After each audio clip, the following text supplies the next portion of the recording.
Started the recording, and so the question is, tell us about this new project in Ghana. Okay, well, first I would like to say that we were in Ghana before the Washington Post declared Ghana as the end thing for 2019. You want to start with that. Yeah. Ghana offers a lot of, meets a lot of our requirements without being too overwhelming. One, it is top in cacao and cashews and other products, and it's very close to Cote d'Ivoire, which is number one. Which you had a previous relationship with. So we were able to transition the relationship to Ghana. Ghana has port facilities, a free trade zone, and etc. Did I cover some of that aspect for you? Or well, tell us about the free zone. What okay. Exactly what's that, and what's the benefit? The Ghana free zone is by a special act of the government. So it allows imports and exports, not just from Ghana, but also from Cote d'Ivoire and others, duty-free, tax-free, etc. free. So it allows us to have access to the port facilities, power structure. So it solves in the previous recording, I guess we mentioned infrastructure is a core issue. The free zone solves that problem for us. So those are things of power, roads, and things like internet access we don't necessarily have to worry about long as we're in the free zone. So that's a big plus for us. And then in addition to that, there is the Agility facility. Tell us about that, and how does that relate Agility, to? I met on LinkedIn, ironically, William Stenhouse from Agility. So he sent me something, and you have to catch people at the right time. So ironically, I was in a hurry, and he sent something, and I read it, and it said pre-built, and I said, well, send me more. We literally spoke the same day. He's in Dubai and I'm in the US, and so we talked for about an hour, and I told him about all our various adventures in Africa, and he said he had a facility. Of course, I didn't believe him, and because it was too good to be true. And so we had a trip to Dubai just recently, and we visited the facility in Ghana and in parts in Cote d'Ivoire that they're building, and it meets our requirements for what we're going to produce. And so you have the synergy and serendipity of that particular relationship coming at precisely the right time. So we're not having to invest in building out a facility with all the other structural costs and permits and all that are typically in a development.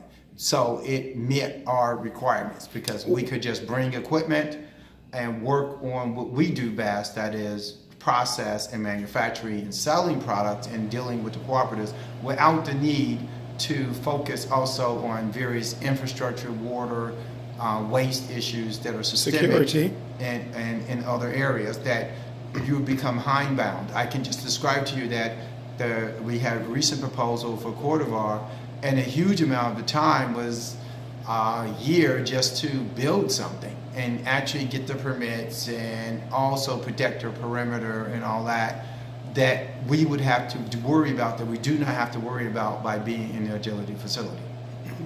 Now, in Ghana, with respect to your supplies, how's your relationship with some of the local producers and the cooperatives there? Okay, well, no trade secret, but several members of Go Africa are from Ghana and actually are indigenous and live in Ghana, that are actually farmers of peanuts and other things. So we do have relationships at the most basic level, long-term relationships with some of the cooperatives and the government officials, and but more importantly to the individual farmers and how they want their product priced. So it's no mystery in that equation between supply, demand.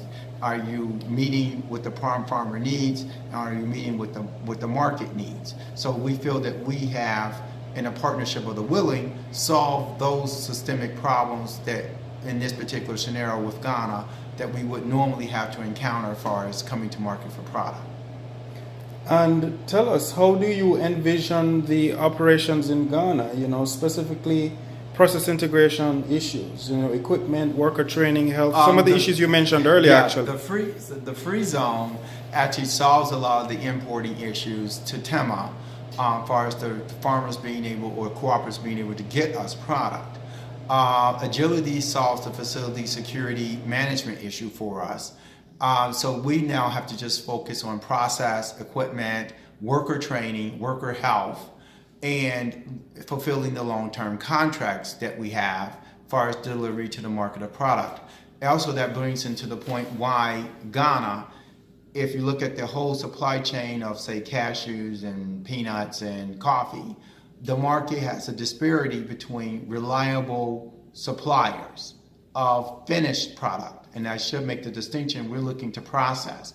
We would sell raw product, but our real goal is to process and hence the byproducts and the value add with some of our contracts so that we're adding value and allowing them to be more efficient in the producing of their product.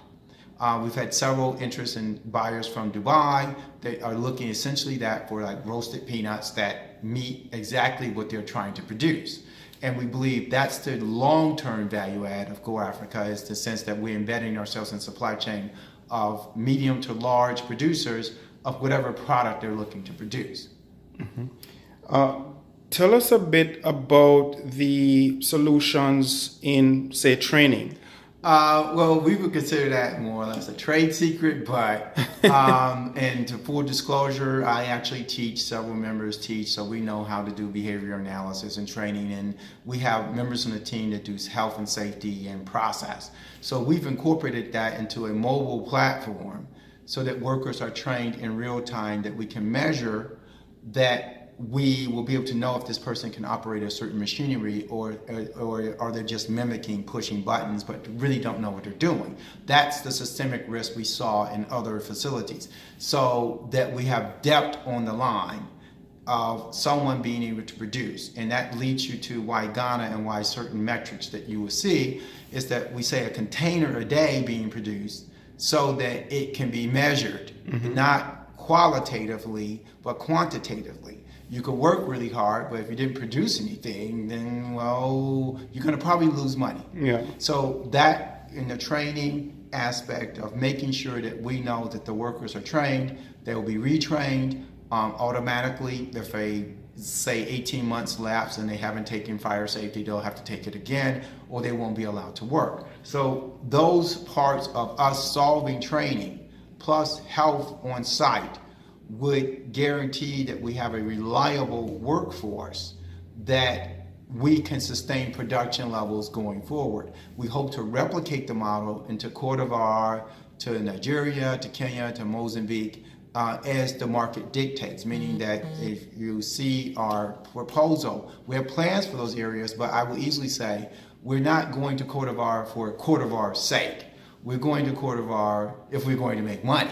Yeah. Okay, if we're not, then Cote d'Ivoire can be delayed and we can just bring the products from Cote d'Ivoire over to Ghana.